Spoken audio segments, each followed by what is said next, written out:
¿Qué tal? Buenos días, ¿cómo andan? Bueno, espero que todo bien. Una nueva clase audiovisual.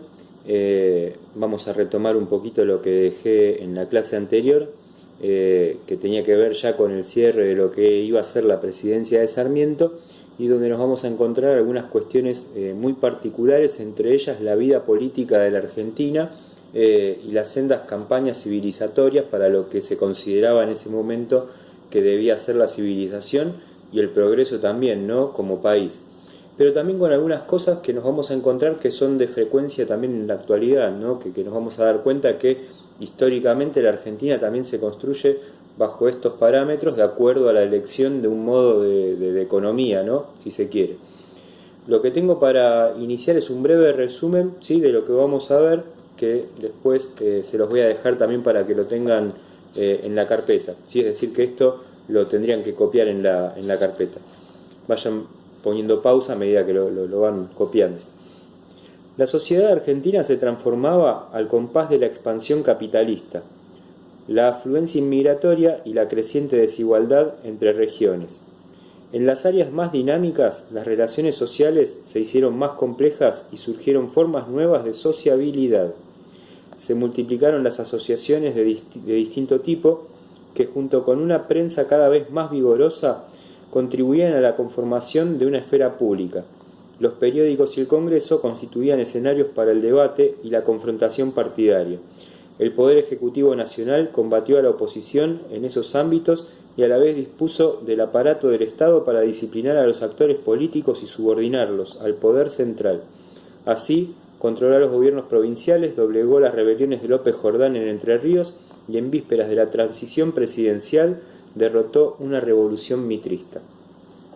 Esto quiere decir que bajo lo que era el cierre de la presidencia de Sarmiento se generaron los mecanismos necesarios para que su sucesor Avellaneda, por sobre Alsina, recuerden que Alsina era quien contaba con la mayoría quizás para poder ser presidente, pero no con el apoyo vital de Sarmiento, entonces surge la figura de Avellaneda que dentro de lo que era el Ministerio de Culto había logrado capitalizar una gran relación con los gobernadores de las provincias, ¿sí? Eso le va a permitir incluso alzarse en lo que era la cantidad de provincias en casi todas, ¿sí? Creo que eran 13 de 14 distritos los que logra capitalizar Avellaneda para su futura elección.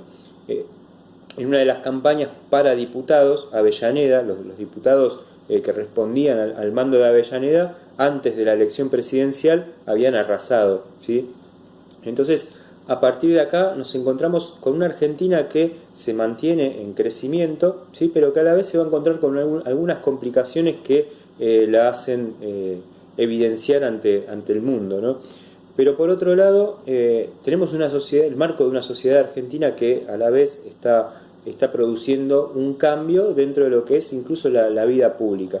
Que acá tengo un cuadro en el cual yo les voy a dejar, ¿sí? Que lo voy a ir siguiendo como hago siempre, cómo estaba conformada la sociedad argentina, o sea, cómo estaba disponiéndose la sociedad argentina a estos nuevos elementos políticos de los que hay que hacerse cargo, ¿no? Porque en realidad el mecanismo interventor, si alguien habla de intervención del Estado, implica la imposición por medio de la fuerza o por medio de la ley el corrimiento de un gobernador de una provincia, por ejemplo, para poner uno que esté adecuado a la posición nacional, ¿no? A la posición del Estado nacional o a la posición de un presidente en particular.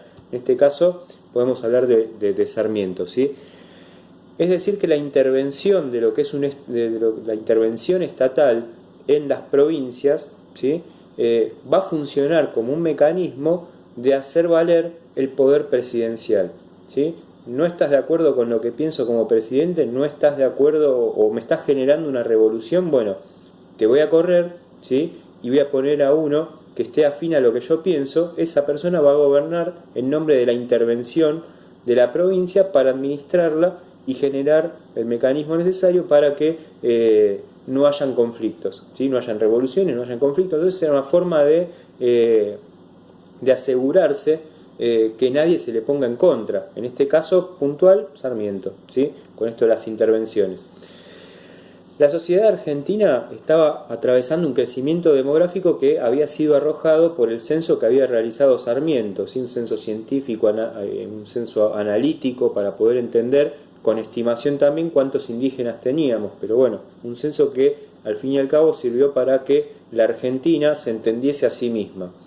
En ese crecimiento demográfico se da cuenta así de lo que son las inmigraciones que están viniendo a la Argentina, y las migraciones internas que están generando que los pueblos y las ciudades cada vez se vuelvan más importantes a nivel de población, cada vez más población. Sobre todo un lugar de crecimiento va a ser la región pampeana, ¿sí? En donde, como decíamos, las migraciones internas van a generar una gran afluencia de gente. Los inmigrantes se van a empezar a agrupar en organizaciones, ¿sí? Organizaciones de inmigrantes, ¿sí? A las que le vamos a dar el nombre de asociaciones, que responden a un movimiento que es el movimiento del asociacionismo, ¿sí? Estas asociaciones van a encontrar dentro de lo que es la sociedad argentina también una influencia quizás hasta por oficio, en donde de repente los panaderos van a tener su asociación, va a surgir la asociación La Fraternal, ¿sí? Entonces la agrupación por oficio va a ser de repente que la Argentina en estas asociaciones encuentre un lugar de funcionamiento para la vida política, ¿sí? Porque una asociación de panaderos no va a pensar igual que una asociación de empresarios, que también hay, ¿sí? Empiezan a surgir también, así como surgen estas asociaciones de ayuda mutua, ¿sí? Entre los inmigrantes, entre los trabajadores argentinos, surgen las asociaciones de ayuda mutua, van a surgir las asociaciones de empresarios, sobre todo para trabajar en estas cuestiones, ¿no? Que son las propias de lo compartido, el oficio compartido, ¿no? Bueno, surgen también las de empresarios. Como estas asociaciones de ayuda mutua también van a servir para ampliar lo que era la vida del Estado, ¿sí? La vida pública para el Estado, es decir, a donde el Estado no podía llegar con ayuda, ¿sí? Bueno, las asociaciones de ayuda mutua generaban en ese vacío un espacio para poder solventar las problemáticas del Estado, para poder acercarse a la gente que quizás más necesitaba, ¿sí? Que de hecho va a haber y bastante. En lo que son las asociaciones empresariales no nos tenemos que olvidar que en 1866 surge la Sociedad Rural Argentina, que es la misma que tenemos en la actualidad, ¿sí? Una sociedad rural a la que en la actualidad, ¿sí? Yo dije muchas veces, bueno, los veganos, los movimientos ecologistas se oponen, y en la cual el año pasado hubo muchas risas cuando estas personas irrumpieron ante la sociedad rural y levantaron unas pancartas que ponían en cuestionamiento el poder de la sociedad rural. Y muchas personas se confundieron pensando, ¿sí? Que era un ataque revolucionario, un ataque terrorista de los veganos y de los ecologistas que irrumpieron ante la sociedad rural y manifestaron su desacuerdo, ¿sí? Pero me hacía ruido esto de la irrupción violenta. Estas personas tenían entrada para entrar, ¿se entiende? Entonces no fue violento. Lo que quizás se puede representar como violento fue la irrupción en la pista. Más allá de las risas que se despertó, lo que querían expresar el periodismo, ¿sí? Hizo que se perdiera de vista, porque en realidad lo que estas personas fueron a expresar era la sobreexplotación animal y la concentración de tierras en pocas manos que se viene dando desde 1866, que es cuando se funda la sociedad rural. Desde antes, en realidad, la sociedad rural viene a ser la asociación de todo eso. Pero ya desde la ley de enfiteusis, las tierras se empiezan a concentrar en pocas manos, ¿sí? Recordarán que habrán visto con Jorge la ley de enfiteusis. Se empiezan a concentrar en pocas manos, ¿sí? Y esas pocas manos se empiezan a hacer cada vez más evidentes en cuanto al bienestar económico, ¿sí? Porque la explotación de tierras, digamos, las tierras no pueden acceder cualquiera. A las tierras pueden acceder estos que tenían el poder adquisitivo de hacerlo, y a un precio de tierra fiscal muy barato, ¿sí? Entonces el reclamo de estos jóvenes por el clima, de los ecologistas, de los veganos, tenía que ver con esto, que es lo que no leyó la sociedad argentina por prestar atención a los medios gráficos, que se quedaron con esto de la irrupción violenta. Más violencia, creo yo, en particular, esta es mi opinión, más violencia sería quizás concentrar muchas tierras, mucho dinero cuando hay gente que no tiene vivienda para poder vivir. O violencia sería, en todo caso, la respuesta que se le da, ¿sí? Con la irrupción policial. Entonces, desde ese lugar, el fundamento teórico, ¿sí? de lo que había sido la irrupción en la sociedad rural venía a data de una construcción histórica que se viene dando desde 1866, que es ni más ni menos la concentración de este poder, de estas tierras, en nombre del Estado, ni más ni menos. Es decir, nosotros, como Estado, le hemos vendido a la sociedad rural, a los miembros de la sociedad rural, tierras fiscales a un precio recontra barato. Entonces, si hablamos del poder adquisitivo de los Anchorena hoy, nos tenemos que remontar a esos tiempos y ver cuánto han pagado las tierras que tienen en dominio. ¿Se entiende? Bueno, ahí viene el reclamo. Pero esto está bueno entenderlo también. Así como surge la sociedad rural, también va a surgir el Jockey Club, que va a ser un lugar en donde se va a concentrar el poder político, el poder empresarial, ¿sí? En un ámbito donde estaba restringido al grueso de las personas, ¿sí? Porque en realidad acá accedían poquitos, que eran los que tenían el poder, ¿no? El Jockey Club va a ser igualmente un lugar de sendas manifestaciones. De hecho, con el peronismo hasta incluso lo prenden fuego al Jockey Club. Pero bueno, es como un lugar también de respuesta pública. Entonces, dentro de ese asociacionismo que se va dando en la Argentina de estos tiempos, década del 60 y 70, 1860, 1870, se está conformando lo que es la esfera pública, ¿sí? Basado en estas asociaciones de ayuda mutua que tratan de colaborar con las vicisitudes que se presentan en la Argentina, que se está ya formando, pero a la vez empezando a crecer al ritmo, ¿sí? De lo que se venía dando en los tiempos anteriores. Así empiezan a surgir también los clubes deportivos, culturales, las asociaciones civiles, ¿sí? Entonces, ese es un espacio también que va a ser aprovechado por la vida política, en donde vamos a ver muchas de las veces a políticos de ese momento, ¿sí? En las calles, como puede ser el caso de Mitre. En las calles haciendo política, en los clubes políticos, ¿sí? Que van a funcionar en lo que va a ser después, en este mecanismo político, los clubes políticos después van a ser las unidades cívicas, ¿sí? Y en esto estamos hablando ya de partidos políticos. Pero en el aparato de este tiempo, ¿sí? De estas décadas, los clubes políticos se transforman en ese lugar de debate, de opinión pública y de representación política para un personaje en particular, como puede ser Mitre, como puede ser Avellaneda, como puede ser Alsina, ¿sí? Entonces, ahí se empieza a dar la esfera de lo público y lo político, ¿sí? Entonces, el ámbito de debate de las cuestiones políticas van a ser, entre otras cosas, el Congreso de la Nación, ¿sí? Como un punto fuerte de lo que era el debate político, y a la vez la calle, ¿sí? Con estos clubes, con estos espacios, con estas asociaciones en donde se empieza a dar la esfera del debate de lo político. Entonces nos vamos a encontrar una sociedad argentina que va de Sarmiento a Avellaneda, ¿sí? Con una serie de cuestiones. Avellaneda va a ser uno de los presidentes más jóvenes, ¿sí? Va a asumir la presidencia con 37 años, en una cuestión que tiene que ver con el liderazgo político de Sarmiento, por ejemplo, ¿sí? Que si bien podría haber elegido a Alsina como su sucesor a la presidencia, lo elige a Avellaneda justamente por todas las cuestiones de enlaces políticos que tenía con las provincias.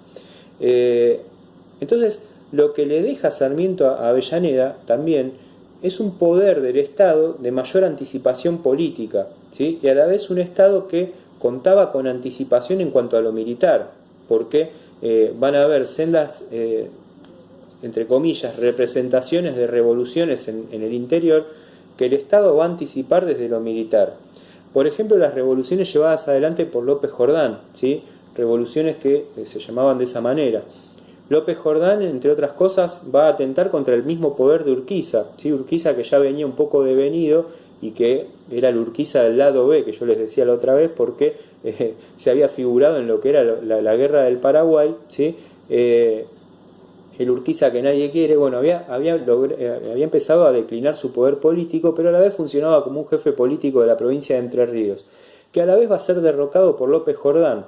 Cuando Sarmiento ve esto, dice no, el que cuestiona el poder central tiene que pagar el peso de lo que hace, ¿sí? Entonces el Estado organiza su fuerza militar para atender a los problemas de López Jordán, que se había erigido como gobernador de Entre Ríos. Entonces deponen a López Jordán, que incluso se había contraído, ¿sí? Y terminan firmando la capitulación e intervienen en la provincia de Entre Ríos. Después Urquiza va a terminar siendo asesinado, aparentemente, y según se cuenta, entre otras cosas, por emisarios de López Jordán, ¿sí? Que bueno, definitivamente terminan con un López Jordán exiliado y que termina viviendo en Paraguay luego de otra revolución que va a llevar adelante en contra de la provincia de Entre Ríos. Entonces, ahí tenemos esta visión del Estado interventor, ¿sí? Ante lo que no se somete al poder central, bueno, lo intervenimos y lo cambiamos. Más allá, en este caso particular, de que López Jordán, en apariencia, había utilizado mecanismos que no serían avalados por nadie, ¿sí? En cuanto a lo que era la figura política de Urquiza, irrumpir en su casa, el asesinato, las suspicacias que corrían alrededor de la figura de López Jordán, bueno, todo para tener en cuenta por un presidente como Sarmiento que hacía del mando militar un eje del poder central. Eso es parte de un estado que Sarmiento le está dejando a este presidente de 37 años, que es Avellaneda, la concentración política y la intervención. Perdón, pero se me seca la garganta. Entonces, este ex ministro de culto, ¿sí? Que había sido federal, que había sido antirrocista, incluso degollado por las fuerzas antirrocistas, se va a hacer cargo de la presidencia dentro de un marco liberal, ¿sí? Al que él está respondiendo, y con un poder político concentrado en el Partido Nacional, que después, con la incorporación de Alsina, se va a transformar en el Partido Autonomista Nacional, el PAN, ¿sí? Le vamos a decir. Entonces, acá también tenemos la figura del partido político, ¿sí? Cómo desde Sarmiento, que había llegado sin poder, sin un partido político, y se adecúa a la historia del Partido Nacional, ¿sí? Cómo el Partido Nacional después se va a transformar en el Partido Autonomista Nacional, y ese después va a ser liderado por Julio Argentino Roca, que con Sarmiento, Roca ya es un joven, ¿sí? Militar, que va a formar parte de ese ejército que va a terminar deponiendo la fuerza de López Jordán. A lo que López Jordán va a decir: lo único que me molesta de haber sido derrotado es tener que capitular contra unos jóvenes. Bueno, entre esos jóvenes está Roca, futuro presidente de la nación, ¿sí? Y que va a empezar a cobrar una fuerza política muy importante en lo que es la Argentina de ese momento. Una Argentina que en esos tiempos empieza a generar su propia crisis, ¿sí? Que es la mirada hacia el extranjero. Mirar a los capitales extranjeros, es decir, que empiecen a ingresar capitales extranjeros para generar gasto público, ¿sí? Obra pública, para generar el pago de algunos saberes, para generar incluso el mismo sostenimiento del Estado. Cuando se encuentra con la crisis del mundo, ¿sí? Una crisis mundial que comienza en Austria, ¿sí? Encuentra que ya los capitales extranjeros no pueden venir a la Argentina, porque allá, ¿sí? En Europa y en Estados Unidos hay una gran crisis económica. Entonces, sin contar con esos créditos, la Argentina se tiene que hacer cargo de algo que va a ser una crisis financiera. ¿Por qué? Porque se está generando la falta de capitales, ¿sí? Como nosotros no estamos entendiendo que el funcionamiento tenía que ser interno, sino que teníamos que responder al mundo capitalista que estaba creciendo. Bueno, cuando deja de ingresar dinero, no se pueden afrontar los gastos, no se pueden afrontar las deudas, ¿sí? Entonces, la figura del Banco Provincia, que había sido deteriorada por la creación del Banco Nacional, ¿sí? En lo que es el Banco Provincia, le hace un préstamo de 10 millones de pesos, paréntesis. La moneda en la Argentina no era solamente el peso, ¿sí? Este era el peso de uso corriente, pero la Argentina tenía varias monedas, ¿sí? Porque las provincias, ¿sí? Llegaron a tener, cada provincia llegó a tener un dinero particular, algunas circulaba metálico, en algunas funcionaba el dinero. Bueno, el Banco de la Provincia le hace un préstamo de 10 millones de pesos al Estado Nacional, ¿sí? Entonces el Estado Nacional se pone en deuda con el Banco Provincia, y eso hace que el poder de la provincia económico también crezca. de acuerdo a lo que es el Estado Nacional, ¿sí? ¿Por qué? Porque ni más ni menos que el Banco de la Provincia le había hecho un préstamo enorme al Estado Nacional para que pueda afrontar esta crisis en donde se están generando mucha desocupación, ¿sí? Entre otras cosas. Entonces la sociedad se embiste de una gran crisis en su totalidad. Entonces acá esa expansión del crédito y del gasto ahora se empieza a contraer porque ya no se puede generar por ejemplo lo que es la obra pública, que siempre es como el mecanismo de toda economía, ¿no? Entonces ante esto, ¿sí? Durante el gobierno de Avellaneda, que se tiene que hacer cargo de este problema, hay que entender que se prima, ¿sí? Se prima el cumplimiento con lo exterior, que es algo que en la actualidad tenemos muy incorporado, ¿no? Que está este debate. Argentina tiene que pagar el FMI porque en realidad contrajo una deuda con ellos. O Argentina no tiene que pagar porque primero está la economía argentina y el trabajo de los argentinos. ¿Sí? Entonces este mismo debate se va a dar en este tiempo, ¿sí? Ante esta crisis financiera y Avellaneda diciendo no, tenemos que pagar al exterior, porque además el exterior también necesita. Bueno, en el Congreso surge un debate, ¿sí? Totalmente fuerte, que tiene que ver con este dato particular, ¿sí? ¿Pagamos o no pagamos? No, porque en realidad nosotros nos tenemos que hacer cargo primero de lo nuestro. Ese era el debate en el Congreso con un Mitre, ¿sí? Que ya estaba más inquieto por ser la disidencia de todo lo que pensaba Avellaneda que por otra cosa, ¿no? Mitre que por caso va a llevar adelante también una revolución cuando en el sufragio, ¿sí? Mitre va a participar de las elecciones entre Avellaneda y Mitre, va a estar ahí la tendencia, y también se suma Carlos Tejedor. Cuando Mitre pierde las elecciones denuncia fraude y organiza una revolución que va a ser totalmente reprimida por las fuerzas del Estado Nacional, ¿sí? Entonces por eso digo, Mitre ya estaba más figurado desde el otro lado. Mitre termina capitulando contra Avellaneda, ¿no? Y entre otras cuestiones que tienen que ver con esto de civilizar al país, ¿sí? Avellaneda en su presidencia se va a encontrar también con la necesidad de generar dentro de un boom inmobiliario la necesidad de contar con tierras para poder incluso participar de ese boom inmobiliario, pero además con el concepto de civilizar el país, ¿sí? La Argentina se tiene que civilizar. En esto de civilizar al país empiezan a tratar de oficiar algunas cuestiones, como por ejemplo el entramado entre alguna consignación de tierras por parte de los indios al Estado Nacional, ¿sí? Problema número 1. Problema número 2, el enfrentamiento externo con el Brasil, ¿sí? Que todavía sigue lidiando con estas cuestiones de la guerra del Paraguay. Y problema número 3, el enfrentamiento externo con Chile, ¿sí? Que nos estaba reclamando tierras de la Patagonia. Bueno, vamos por partes. En el enfrentamiento con Brasil, para ir cerrando el marco de lo que había sido la guerra del Paraguay, se pide que Brasil abandone las tierras del Chaco, se pide que Brasil abandone sus tierras del Paraguay. Bueno, Brasil no va a ceder, se va a generar una intervención internacional para la paz, ¿sí? Un arbitraje internacional que lo va a llevar adelante los Estados Unidos, que termina exigiendo la liberación por parte de Brasil de tierras del Paraguay, y lo mismo para la Argentina. Entonces el Paraguay recupera una parte del territorio que había sido antes perdido por López, ¿sí? Y por otro lado, el Chaco, ¿sí? En el río Pilcomayo, es recuperado por la Argentina. El Brasil abandona las tierras, ¿sí?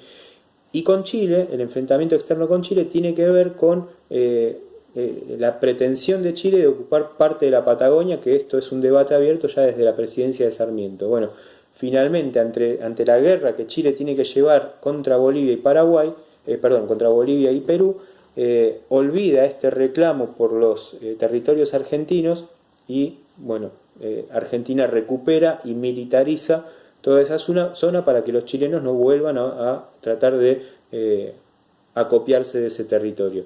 Los chilenos que, para poder hacer mermar el poder de la Argentina en esas tierras, incluso habían secuestrado navegaciones francesas y norteamericanas que habían ido a hacer usufructo de lo que era la pesca. En ese marco es como la Argentina lidia con estos dos conflictos. Y ahora, en el conflicto contra los nativos, ¿sí?, se va a enfrentar sendas veces con, por ejemplo, líderes caciques como Namurkurá, ¿sí? Acá igual tengo algunas cositas que les voy a leer ahora, pero entre otras cuestiones lo que se va a organizar es la zanja de Alsina, ¿sí? ¿Qué es la zanja de Alsina? Ni más ni menos que una zanja que recorre, ¿sí?, parte del territorio del sur para poner fuerzas militares en ese lugar y generar un mecanismo de defensa, a lo cual Roca, con un poder ya muy importante dentro de lo que era la construcción política de la Argentina, va a decir: nosotros no nos tenemos que defender, nosotros tenemos que atacar, ¿sí? Algo que generó una contradicción interna muy importante, porque Roca quería ir contra los indios con todo, ¿sí?, mientras Alsina pretendía defender con esa zanja.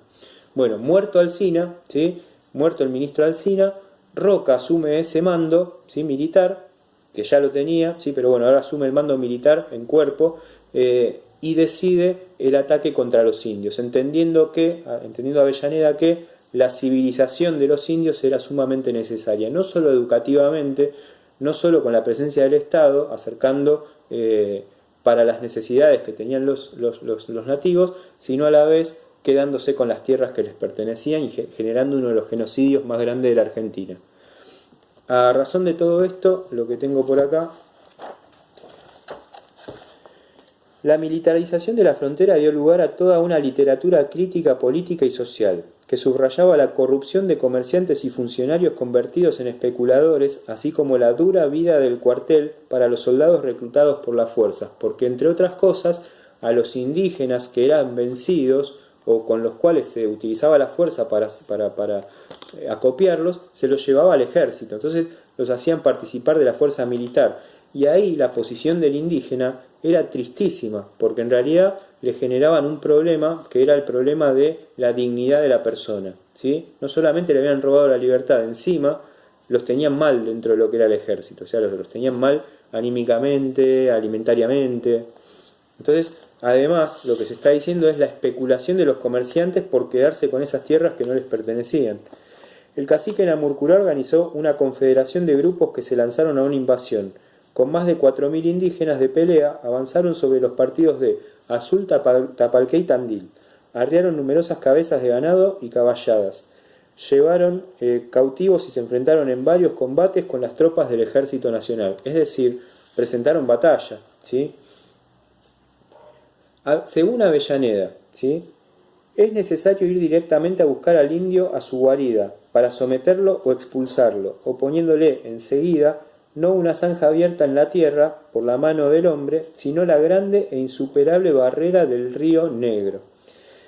Militarmente proponía incursionar en territorio indígena a través de partidas volantes que llevaran la guerra hasta el corazón de los asentamientos, a fin de minar sus fuerzas y luego avanzar con todo el peso del ejército para terminar con cualquier resistencia. Es decir, Avellaneda está justificando que le quitamos la tierra a los indígenas, ¿sí?, y a la vez que estos indígenas reaccionan de manera violenta porque nosotros les robamos sus tierras, ¿sí? ¿Dónde quedó la parte de están defendiendo el territorio que era de ellos? ¿Se entiende? Entonces Avellaneda justifica una mala voluntad de los indígenas, una resistencia de los indígenas que se oponían a que le robáramos como Estado Nacional las tierras que les pertenecían. ¿Se entiende la contradicción? Pero ante la justificación, digamos, Avellaneda expone ante el Congreso este párrafo, ¿sí? Y en realidad es totalmente al revés la situación. Por eso hay un Congreso que se opone y hay una literatura que se opone a esta caballeresca incursión del Estado Nacional sobre los malos indígenas que quieren recuperar lo que les pertenecía. ¿Se entiende? Bueno, uno de los mayores genocidios de la historia argentina se produce de esta manera, ¿sí?, con Roca a la cabeza y con la búsqueda de un modelo de Estado, ¿sí?, que entiende la civilización y el capitalismo como la fuente de todo usufructo de tierras, ¿sí? ¿Está claro? Bueno, esto a modo de cierre en cuanto a lo que es la presidencia de Avellaneda y la figura que se nos viene dentro de la construcción de ya sí el Estado conservador, que es la de Roca. ¿Estamos?